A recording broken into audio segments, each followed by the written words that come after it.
estar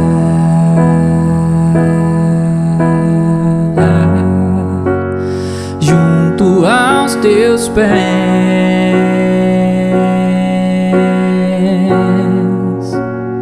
pois prazer maior não há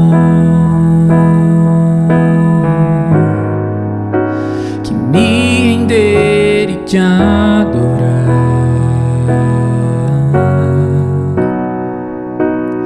Tudo que há em mim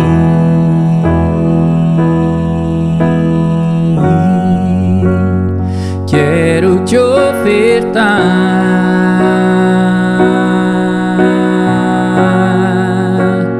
mas ainda é pouco, eu sei, se comparado ao que ganhei.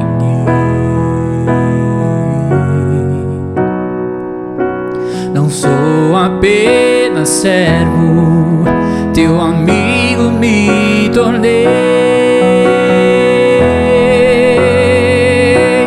Te louvarei,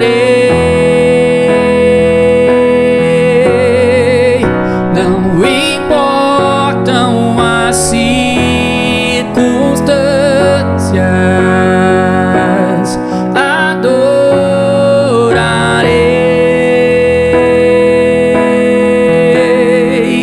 somente a ti, Jesus.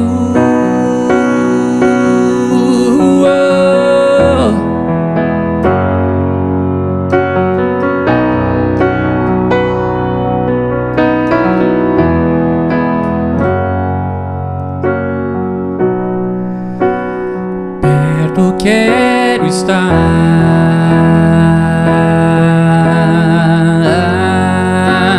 junto aos teus pés,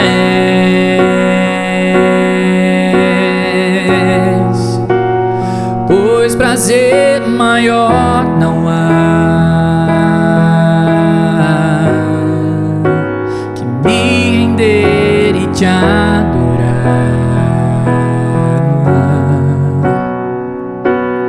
Tudo que há em mim quero te ofertar,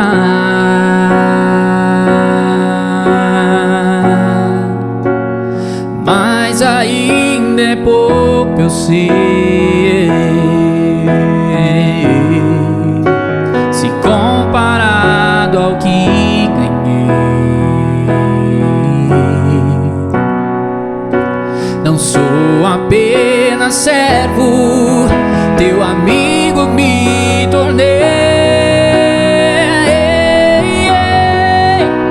Te louvarei,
só cuidado, qualquer que seja,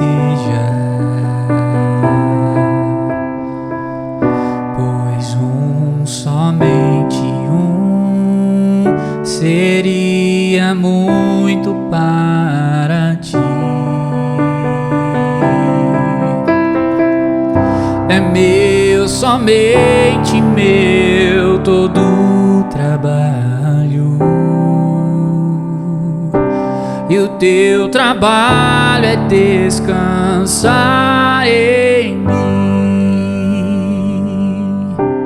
É meu, somente meu, todo o trabalho, e o teu trabalho é descansar em mim.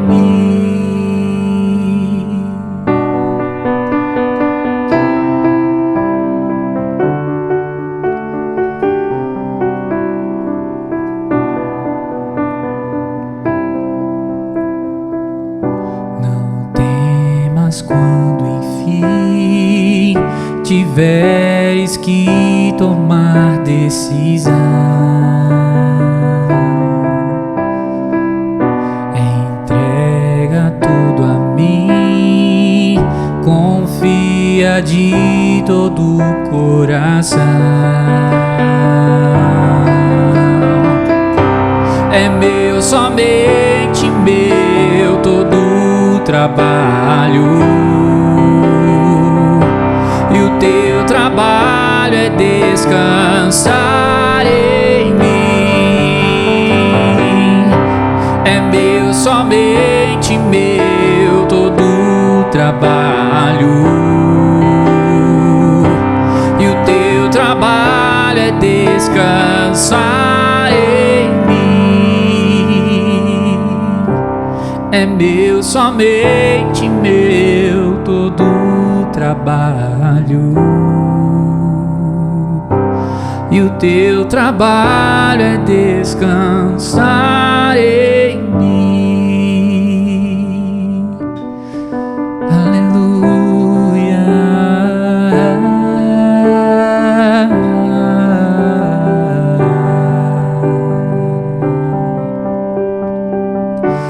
Oh Senhor, que nós consigamos descansar no Senhor, Pai.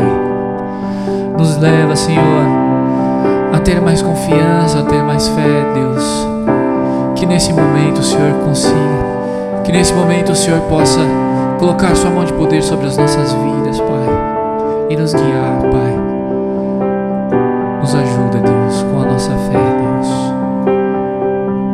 Amém, Senhor.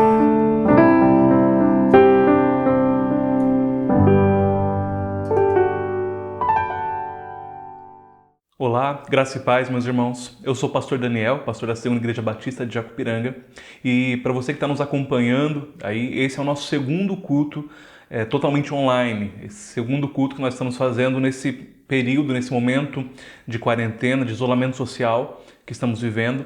Então, se você não assistiu o primeiro culto que foi transmitido no último domingo, te convido, entra lá no nosso canal. Se você está assistindo pelo Facebook, procura depois o nosso canal no YouTube. Se você já está no YouTube, depois é só acessar o primeiro vídeo dali do canal CIB de Jacupiranga e você vai encontrar o primeiro culto também. Então, depois de assistir esse vídeo aqui, você pode assisti-lo também e continuar cultuando aí por mais um período no culto que já está lá, tá bom?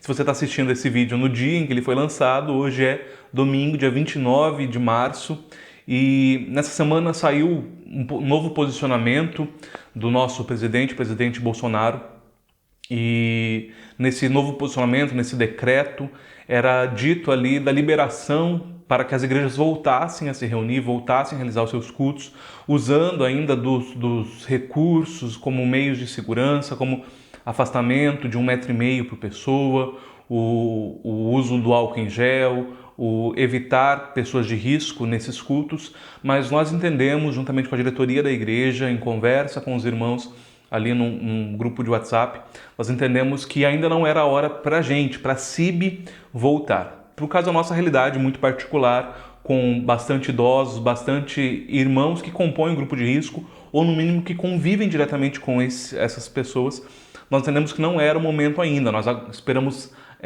estamos aguardando novas notícias sobre essa doença, sobre o coronavírus. Estamos aguardando como é que o nosso município vai lidar com isso. Por enquanto, o município ainda não liberou a volta dos cultos também, então nós também estamos respeitando este decreto municipal.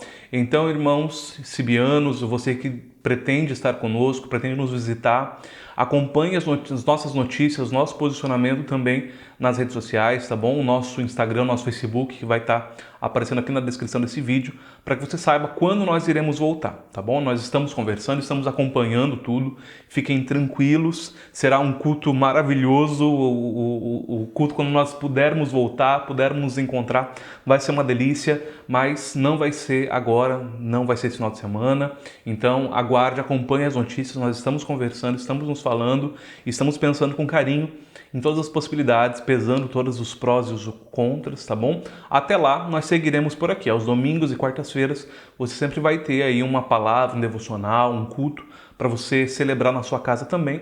Não esquecendo lá da nossa hashtag, a Sib Sou Eu, né? Tira uma foto aí cultuando em casa, você e sua família assistindo esse vídeo aqui, posta nas redes sociais para a gente saber que o nosso coração tá aí no mesmo propósito, a gente segue sendo igreja, tá bom? E falando da volta, que de novo ainda não sabemos quando será, fica o aviso, o meu desejo é fazer um culto cantado aí, né? Um culto de celebração, um culto muito festivo, teremos muito motivo para isso, para celebrar o nome do Senhor, para fazer festa, para participar deste culto. Então, se você, meu irmão, quer fazer uma participação no nosso culto, se você quer apresentar uma canção, um solo, uma dupla, um grupo musical, procura o Felipe, tá bom? Nosso ministro de música, que também é responsável por toda a parte litúrgica dos nossos cultos. Então procura ele e fala, olha irmão, já me coloca lá na programação que eu quero participar quando nós voltarmos, que a gente vai criar lá um culto, a gente já está pensando nisso, tá bom? Então conversa com o Felipe lá para você se inteirar também, para você participar com a gente, já vai ensaiando, você vai ter um tempo aí para você ensaiar com tranquilidade, tá bom? E vamos à palavra de hoje, né? A palavra que eu separei, que eu entendi que era propícia para esse momento, que o Espírito Santo do Senhor falou comigo e eu espero que fale com você também. É um trecho muito conhecido, você já pode abrir a sua Bíblia para me acompanhar em Lucas, capítulo 17. Então, o evangelho do nosso médico favorito, Dr. Lucas, capítulo 17, é uma passagem conhecida, a gente conhece como o relato ali dos 10 leprosos. Essa passagem eu preguei não faz muito tempo, faz cerca de um ano na igreja, mas hoje, com toda a situação e como a palavra do Senhor é viva e como ela tem uma particularidade muito especial para todos os tempos que nós vivemos, eu tenho certeza que dessa vez também ela se fará nova. Então é uma nova reflexão, uma nova mensagem que tem a ver com o momento que nós estamos vivendo, né? Esse momento de doença, de crise que nós estamos passando, e eu pensei nela e o Senhor me mostrou algumas coisas na sua palavra e que eu espero que Ele mostre a você também e fale com você também. O texto é Lucas 17, a partir do verso 11, e diz assim: A caminho de Jerusalém, Jesus passou pela divisa entre Samaria e Galiléia. Ao entrar num povoado, 10 leprosos dirigiram-se a ele. Ficaram a certa distância e gritaram em alta voz: Jesus, mestre, tem piedade de nós. Ao vê-los, ele disse: Vão mostrar-se aos sacerdotes. Enquanto eles iam, foram purificados. Um deles, quando viu que estava curado, voltou, louvando a Deus em alta voz. Prostrou-se aos pés de Jesus e lhe agradeceu. Este era samaritano. Jesus perguntou: Não foram purificados todos os 10? Onde estão os outros 9? Não se achou nenhum que voltasse e desse louvor a Deus a não ser esse estrangeiro? Então ele lhe disse: Levante-se e vá. A sua fé o salvou. Então nós temos aqui 10 leprosos, 10 pessoas, a princípio 10 homens leprosos. E para quem não sabe, a lepra era uma doença terrível que assolava grande parte do mundo antigo ali. Não tinha cura até então, hoje já existe a cura para ela, mas que por não haver cura ela levava a uma morte lenta, a um período de anos de sofrimento. Era uma doença ali que ia devorando a pele, a carne da pessoa e altamente contagiosa. Então lá em Levítico capítulo 13, versículos 45 e 46, mais especificamente, você vai encontrar uma série de medidas ali que Deus havia deixado na sua lei como prevenção. E isso é uma das maravilhas da palavra de Deus. Num tempo aí de 3.500 anos atrás, e quando a lei foi dada, onde não se pensava em saúde, onde medidas de segurança eram quase inexistentes, nós temos um Deus que já se preocupava, que já deixava ordens para que a proliferação de doenças não acontecesse no meio do povo, para que aquele povo tivesse uma saúde em dia. E aqui em Levítico 13 nós vamos encontrar uma série de medidas de segurança contra a lepra. Então os leprosos eles tinham que se isolar, eles tinham que demonstrar para os outros que estavam doentes. Então as roupas que eles vestiam eram roupas específicas. Inclusive o texto fala sobre eles cobrirem a metade de baixo do rosto, né? Fazendo ali como se fosse uma máscara. Então eles usavam uma espécie de máscara, assim como nós temos visto pessoas tendo que usar hoje por causa de um tipo de gripe. Eles já usavam também para evitar essa proliferação, os leprosos tinham que usar. E uma medida de distanciamento, eles tinham que ficar afastados das pessoas, eles não podiam chegar muito perto, e se alguém chegasse perto deles, eles tinham que avisar: olha, eu sou leproso, cuidado, se afasta, eu sou leproso. Então isso gerava uma proteção para a sociedade, mas ao mesmo tempo gerava um afastamento para aquele doente. Aquela pessoa que estava doente vivia num isolamento por causa disso, vivia numa quarentena que duraria o resto da sua vida. Muitas vezes tinham que sair de casa, geralmente tinham que sair de casa, perdiam todo o contato com a família. Existia inclusive o Vale dos Leprosos, um lugar onde as pessoas comungavam junto de uma vida muito marginalizada, miserável mesmo. Ninguém contrataria um leproso, ninguém compraria de um leproso. Eles viviam totalmente marginalizados mesmo, totalmente à margem da sociedade. Esse é o sentido aqui, né? Então é um momento de crise, especialmente para esses homens aqui. São homens leprosos, que estão doentes, vivendo com todo esse estigma da sociedade, e de repente eles encontram com Jesus. De repente eles têm esse encontro com esse Jesus que já havia curado outros leprosos ao longo da história, e já tinha relatos de curas, de milagres, até de ressurreição. Então de repente vai esse bando de homens ali e atrás de alguém que pode curar, alguém que tem uma cura, alguém que tem uma resposta para eles, que pode mudar totalmente o quadro da vida deles, né? Então são homens que estão em crise, assim como nós temos vivido uma crise hoje também, muitas pessoas que estão doentes ao nosso redor e têm passado por isso. Então eu separei aqui algumas coisas que eu posso tirar do texto, e duas lições para nós aprendermos na adversidade, e por último uma coisa para nós evitarmos, um perigo para nós evitarmos ao passar pela adversidade, né? A primeira coisa que eu separei aqui, que eu entendo, que eu vejo no texto, é que na adversidade nós aprendemos a ter empatia. Empatia é a capacidade de você conseguir se colocar no lugar do outro, você sentir a dor do outro, você sentir, se colocar mesmo, sentir a emoção que ele está sentindo. Então eu vejo alguém passando por um momento ali de tristeza, e se eu tenho empatia, eu me solidarizo e sinto a tristeza dele também em mim. Ainda é claro que não da mesma forma, não com o mesmo peso, mas se eu consigo ter empatia, eu consigo me colocar no lugar do outro. E se colocar no lugar do outro é uma grande dificuldade para os seres humanos de uma forma geral, para a humanidade. Nós temos dificuldade para isso. Nós temos um princípio de pensarmos primeiro em nós, e de se eu estou bem, então nada mais importa. Não me importa que o outro esteja passando dificuldade. Se eu estou bem, eu só vou pensar em mim mesmo, né? Mas no momento de adversidade, no momento de passar por lutas, e de uma luta que envolve outras pessoas, eu tendo a ser mais empático. E nós vimos isso acontecendo nos últimos dias, né? Nós vimos pessoas conseguindo pensar no outro, conseguindo pensar em não contrair um vírus, pensando especialmente no outro, pensando especialmente em pessoas que muito possivelmente não iriam conseguir sobreviver se eles estivessem assim. Então, o momento da adversidade nos une, nos aproxima, nos faz ser mais humanos, nos faz conseguir ter a capacidade de quebrar algumas barreiras que nos separavam, ficam pequenas diante de um momento de crise, e nós conseguimos lutar juntos.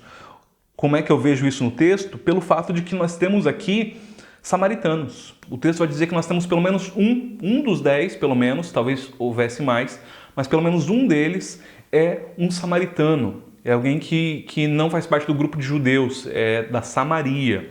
E existe uma rixa muito grande entre judeus e samaritanos. Eu não vou entrar aqui no mérito da questão de por que existe essa briga, do porquê essa separação. Isso envolve um tempo lá atrás, do tempo no livro de Reis, você vai encontrar isso, de Crônicas, a separação do reino, que antes era um povo só. Há um racha ali, mas eles ainda convivem, e depois os exílios, quando há toda uma separação total, há casamentos mistos, há uma miscigenação no meio do povo, aí sim o reino do norte perde totalmente suas características e se torna a Samaria, se rende a outros deuses. Isso gera uma cisão muito grande, uma briga muito grande entre judeus e samaritanos. Então, tradicionalmente era um povo que não convivia mais, que até se odiava, na verdade. Nós temos uma demonstração disso lá em João capítulo 4, quando Jesus vai encontrar uma mulher samaritana no poço e ele pede para essa mulher, me dá um pouco de água. E ela se choca, e ela fala, você, um judeu, está me pedindo água. Isso demonstra o tamanho desse racha, né? Se tem uma coisa que a gente não nega para ninguém, é água. Se tem uma coisa que nenhum ser humano no mundo deveria negar ao outro, é água. Então você não nega para alguém que bate na sua porta um copo d'água. Isso não é uma surpresa, isso não deveria te gerar choque.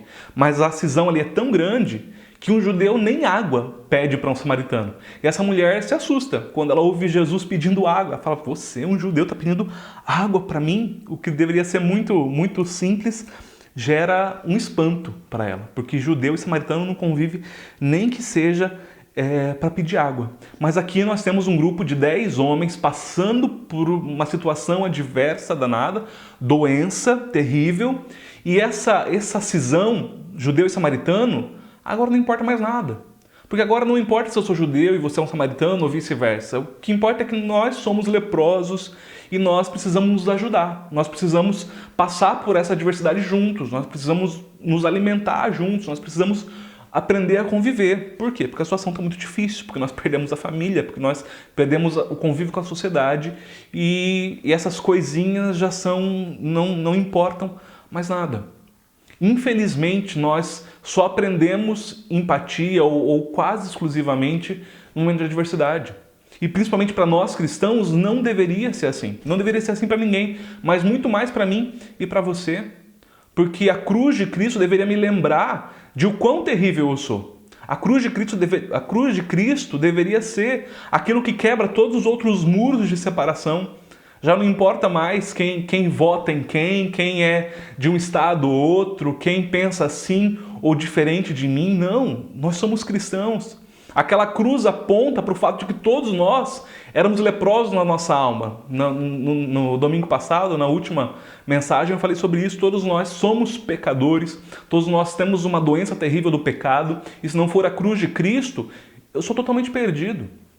A cruz deveria me lembrar disso, de ter empatia, de saber perdoar, de saber relevar as diferenças, porque na cruz eu fui perdoado, na cruz nós somos igualados, todos na mesma condição de miseráveis pecadores. A cruz deveria criar essa empatia, esse olhar amoroso pelo outro, mas infelizmente muitas vezes nós não temos essa capacidade. Muitas vezes nós nos esquecemos disso, de que nós todos somos um, afinal de contas. Sabe quem é que mais luta pela causa do câncer? Quem teve câncer.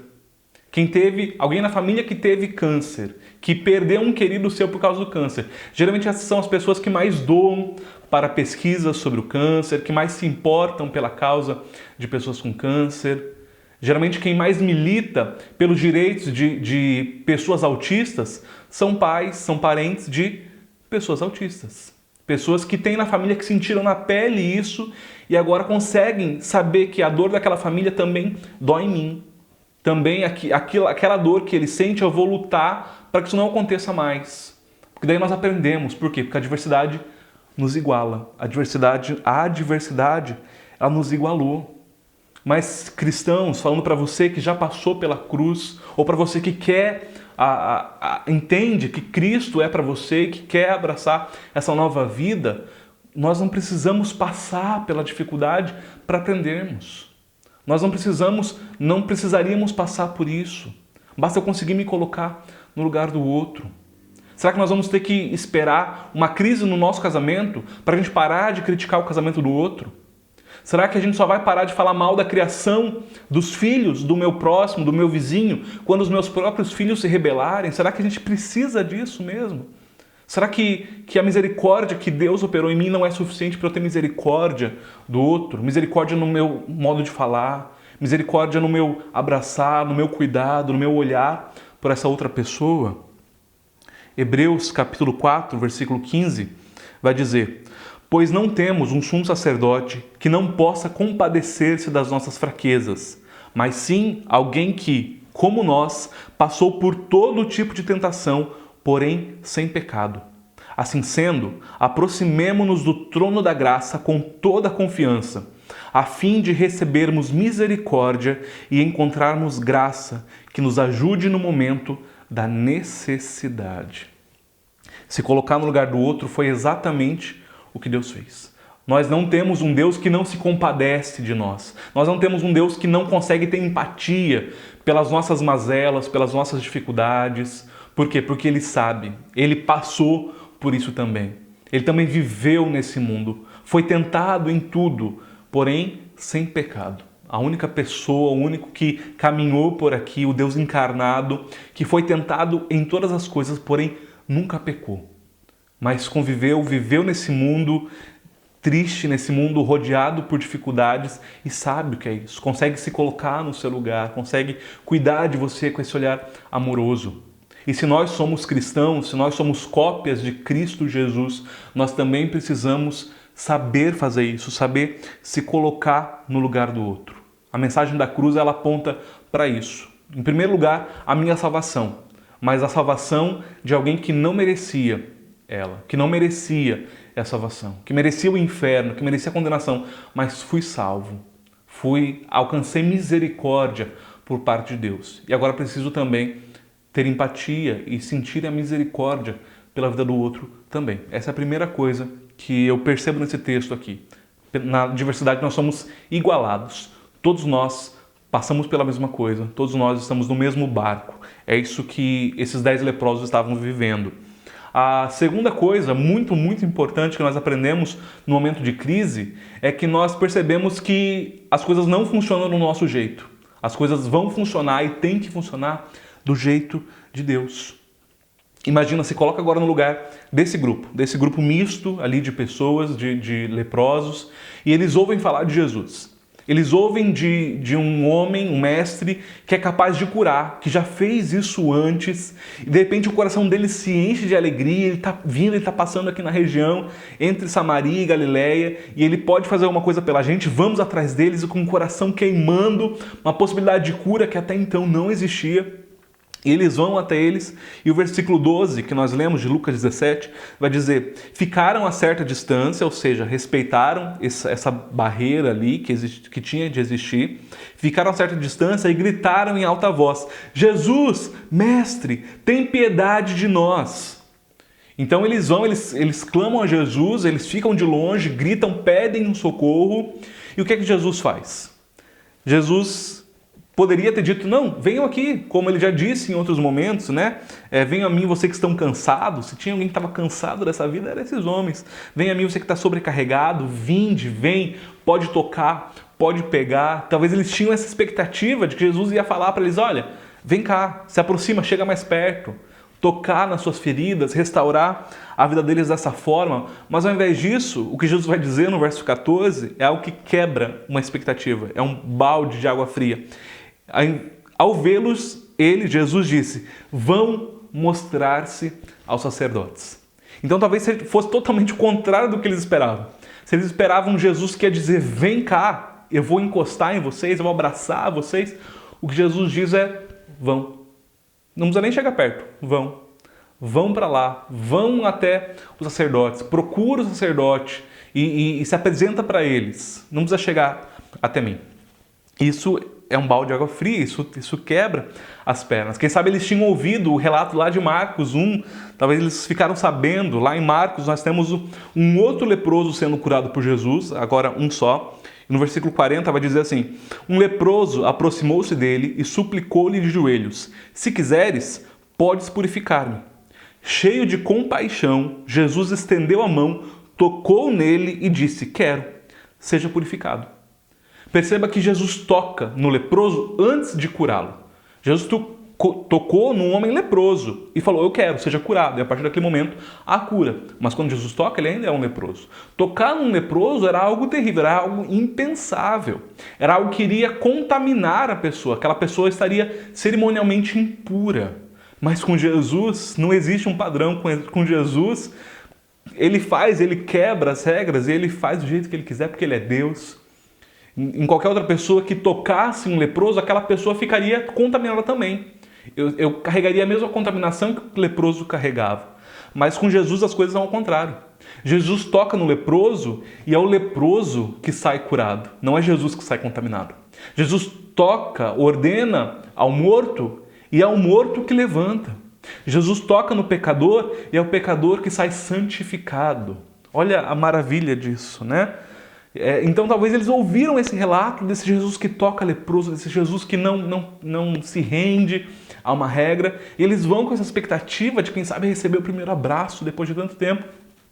E o que Jesus faz? Diz: vão. Aqui, ao invés de dizer vem, ou tocá-lo, abraçá-lo, Jesus diz: vão. E sabe o que eu percebo com isso? Que as coisas não acontecem do meu jeito, principalmente no momento de crise.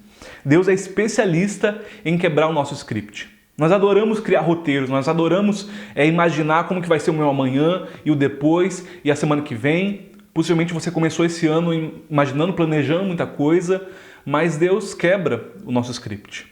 E ao fazer esses roteiros, muitas vezes nós incluímos Deus e nós queremos que Deus faça as coisas do nosso jeito. Não, ele fez assim na vida do meu irmão, na vida do meu vizinho, na vida da pessoa que eu conheço, ele vai fazer assim na minha vida também. E quem disse? Quem disse que Deus é obrigado a seguir o roteiro que eu criei? Quem disse que Deus é obrigado a alguma coisa que eu espero dele? Deus não é uma marionete que eu consigo direcionar para onde eu queira que ele vá. Deus é soberano. E nessa soberania, ele dita o caminho, ele faz. Ele poderia tê-los curado de outra forma? Poderia. Mas ali Jesus escolhe que eles o façam de acordo com a prescrição da lei, indo até o sacerdote, se apresentando até ele, mostrando ali o relato da cura. Então, e ele é totalmente pleno e soberano e capaz de tomar as decisões e guiar as vidas de acordo com a vontade dele, não de acordo com a minha. Nós vimos muitos pastores, muitos líderes falando nesses dias, né? E falando com toda a propriedade, que com toda a certeza as pessoas, os cristãos que contraíssem o vírus não morreriam, que Deus iria curá-los. Peraí, Deus pode curar? Com toda certeza. Deus pode livrar? Com toda certeza pode. Mas quem sou eu para decretar algo que Deus irá fazer? Deus não segue o meu script, Deus não segue o meu roteiro, Deus não segue as minhas ordens. Deus faz de acordo com a vontade dele, que é boa, é perfeita, é agradável. Eu não sou Deus, nem sobre a minha vida, nem sobre mais nada. Eu me coloco totalmente à disposição dele, mas garantia de que ele vá fazer, a não ser que seja muito claro na sua palavra, nós não temos. Temos alguns fatores imutáveis sobre Deus e isso não vai mudar. Mas o direcionamento que ele vai dar para a história, para a minha, para a sua e para a história da humanidade, isso é com ele. Isso é totalmente dele. Eu não consigo colocar Deus numa caixinha e dizer que caminho ele vai seguir. Então, irmão, não acredita nisso. Não acredita em líderes, em pastores, em cristãos que queiram usar a Deus como uma lâmpada mágica que você esfrega, dá uma ordem e ele vai ter que fazer um gênio da lâmpada. Não, Deus não é assim. Deus é Deus. E isso dá garantia, isso dá segurança para mim. Porque eu quero adorar um Deus que é soberano, que tem a história na sua mão. Esse Deus que é verdadeiramente Deus. Qualquer outro é ilusório, qualquer outro é mentiroso, é um Deus farsante. Esse não seria o Deus da Bíblia, Pai do nosso Senhor Jesus Cristo. Porque o nosso Deus vai dizer em Isaías 55, versículo 8, pois os meus pensamentos não são os pensamentos de vocês, nem os seus caminhos são os meus caminhos. Assim como o céu é mais alto do que a terra, assim também os meus pensamentos são mais altos do que os seus pensamentos. Ele está dizendo, ei, fica na sua, você é pequeno, a sua cabeça, seus planos, eles têm planos bons? Até tem, mas são pensamentos muito pequenos. Eu tenho coisa muito maior para fazer Eu tenho coisas maiores para fazer até na sua vida. Jeitos diferentes de fazer. Então, irmão, fica tranquilo. Acalma o seu coração. Diante da grandeza desse Deus, o que eu posso fazer? Confiar e obedecer. Só. Ele sabe, ele tem a história na mão dele. Tranquiliza, não queira fazer do seu jeito. Porque quando a gente não entende isso, a gente tende a bater o pé, a fazer birra, a ficar bicudo, porque Deus não fez do meu jeito, porque ele fez assim na vida do outro, não fez na minha. Ei, fica tranquilo, calma, ele é Deus. Ele faz do jeito que ele quiser. Ele toca-nos na hora que ele quiser. E na hora que ele quiser dizer, vão e se apresentem, vão e façam isso, ele fará também. E nós obedeceremos, porque nós somos filhos dele e nós confiamos no nosso Pai. Ou pelo menos deveria ser assim. Mas então, a segunda lição e a segunda coisa que eu aprendi nesse texto, então na adversidade nós entendemos que as coisas não são do meu jeito, são do jeito de Deus. A terceira e última coisa que eu aprendo aqui com esse texto, e agora é algo para que nós cuidemos, para que depois que a crise passe, nós não reproduzamos isso aqui, que é perder o foco. Então, esses homens se encontram com Jesus, Jesus dá uma ordem para eles dizendo, vão até o sacerdote, vão até o templo, se apresenta lá e vocês vão ser curados. E esses homens obedecem, os 10 vão em direção até os sacerdotes, vão procurar pelos sacerdotes. Em algum momento do caminho, que nós não sabemos em que momento em que ponto do caminho o fato é de que em algum momento eles são curados. E você pode imaginar ali a cena, né? Um olha para o outro e fala, ei, sua pele está restaurada. Ei, não, você também. Eles se dão conta disso em algum momento da trajetória, de que eles já não são mais leprosos, eles são homens sãos, que estão com a sua vida recuperada. E eles podem voltar a todas as outras atividades, eles podem voltar para sua família, eles podem voltar a ter um emprego, eles podem voltar a ter toque na vida deles, eles podem voltar a ter abraços. E você imagina a festa, a alegria que é isso, a crise passou, a adversidade foi embora, a vida vai ser retomada, mas foram 10 que passaram por isso, mas apenas um deles voltou, justamente o samaritano. E esse texto geralmente é usado ali para mostrar o quanto o ser humano é ingrato, né? E de fato, nós somos ingratos. Nós muitas vezes pedimos algo, principalmente para Deus, e nós nos esquecemos, logo nos esquecemos disso. Muitas pessoas que oraram, que clamaram por uma cura, que clamaram para não ter nada, para que sua casa não fosse atingida por esse vírus, pelo coronavírus, e que foram atendidos, muitos desses irão se esquecer disso. É verdade. Muitos, quando as igrejas reabrirem, quando puderem buscar a Deus juntamente com a comunidade, não vão fazer isso. Não vão fazê-lo. Porque, por causa de ingratidão, com certeza. Mas é uma ingratidão muito mais sutil. É uma ingratidão que costuma perder o foco. Imagina, esses homens eles tinham tanto para fazer agora. Eles tinham uma vida inteira para retomar. Imagina, eles estavam indo para o templo e muito possivelmente eles fizeram isso. O texto não diz se eles de fato chegaram até lá. Eu imagino que sim. Afinal, isso fazia parte da ordem para a cura. Imagina esses homens voltando para o templo. Esses homens que não podiam entrar no templo porque eles eram cerimonialmente impuros e vão até lá agora e são acolhidos e são recebidos e chegam com um relato de cura, 9 homens chegando para relatar uma cura. Que festa que não deve ter sido naquele templo. Que aqueles que nunca chegaram perto deles agora queriam chegar, agora queriam tocar, agora queriam saber que história é essa, como assim? É isso mesmo? Conta mais. Eles viraram o centro das atenções. Eles viraram tudo que eles nunca foram, tudo que eles tinham perdido, eles recuperaram de uma vez. Agora eles são as estrelas, agora eles são aqueles que as pessoas querem por perto, porque eu quero ouvir como que é isso. E eu imagino que isso tenha feito parte ali do fato deles não procurarem a Jesus. Agora tem toque, agora tem carinho, agora tem atenção, agora tem tanta coisa. E Jesus? Que Jesus? Quem é Jesus? Agora estou preocupado com outras coisas, eu tenho mais o que fazer agora. Perdeu o foco, perderam totalmente. Quem sabe o samaritano volta, claro, por uma particularidade do coração dele, ele sabe ser grato, mas porque ele talvez não tenha sido recebido bem ali, né? Ele era um samaritano, afinal de contas. Talvez ele não fosse tão bem recebido lá no meio do povo judeu. Não sei, é uma hipótese, só estou especulando aqui. Mas o fato é, nós tendemos a perder o foco. E muitas vezes perdemos até com coisas que recebemos da mão do próprio Deus. Esses homens, se eles não fossem curados, Eles não teriam feito isso, eles não teriam se rendido a outras coisas. Mas e nós? E o carro que você ganhou do Senhor e que hoje muitas vezes te leva para qualquer outro lugar, te leva para passeios, te leva para fazer tanta coisa, mas não te leva para o templo. Você não tem tempo para ir cultuar a Deus.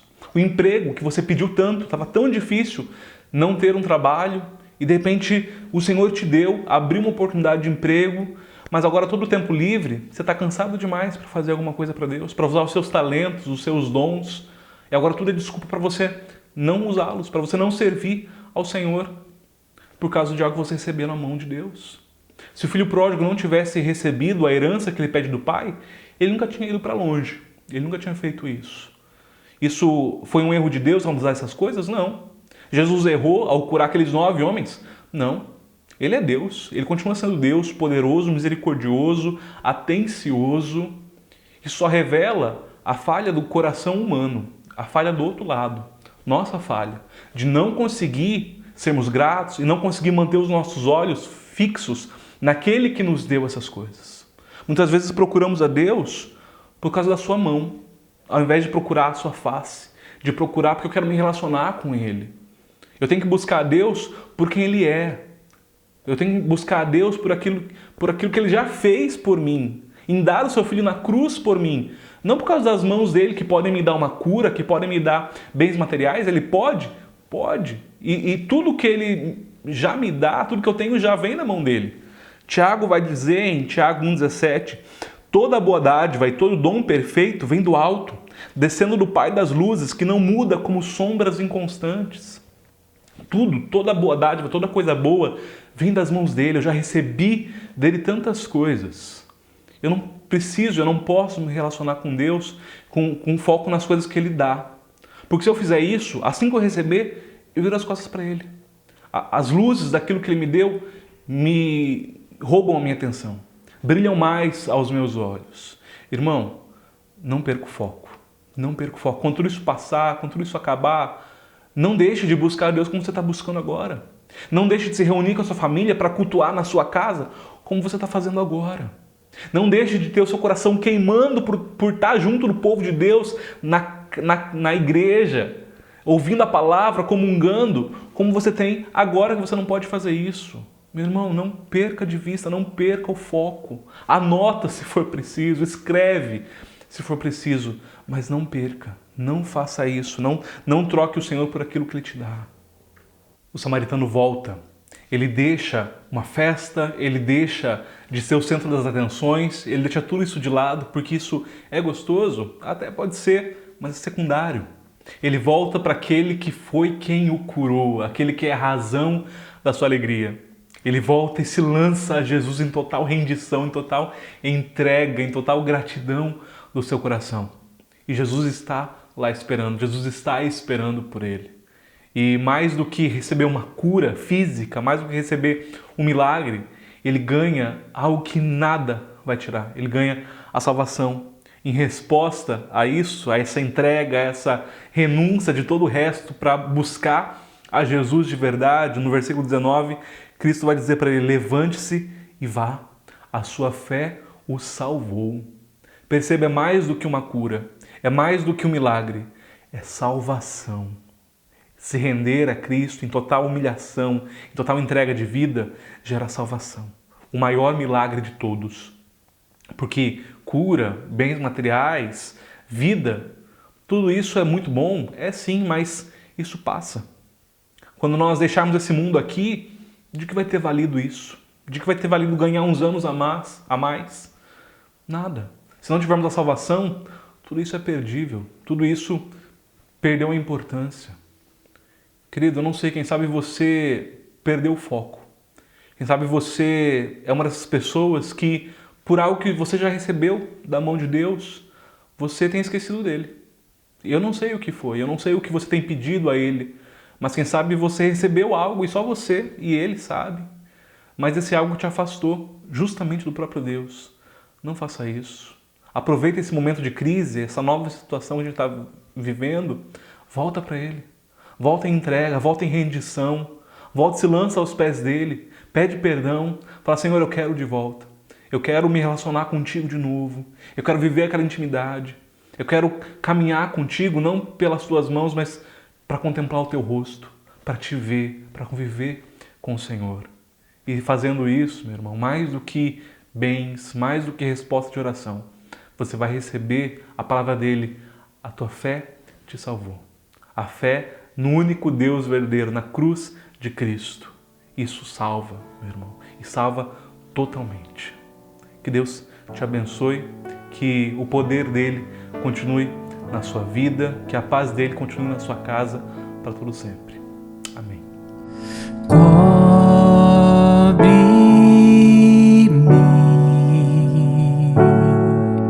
com tuas mãos, com poder,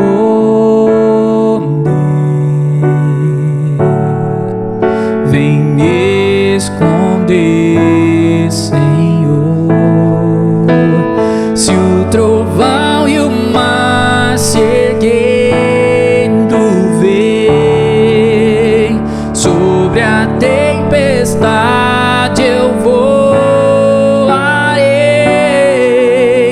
sobre as águas. Tu também és rei.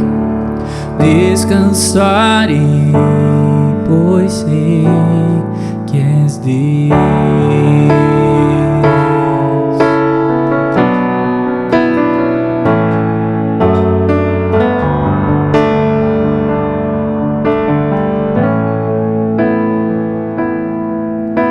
Minha alma está segura em ti. Sabe bem que em Cristo firme estou. Se o trovão e o mar se erguendo vem sobre a tempestade, eu voarei sobre as águas. Tu também és rei. Descansarei, pois sei que és Deus. Se o trovão e o mar se erguendo vem sobre a tempestade, eu voarei sobre as águas. Tu também és rei. Descansarei, pois sei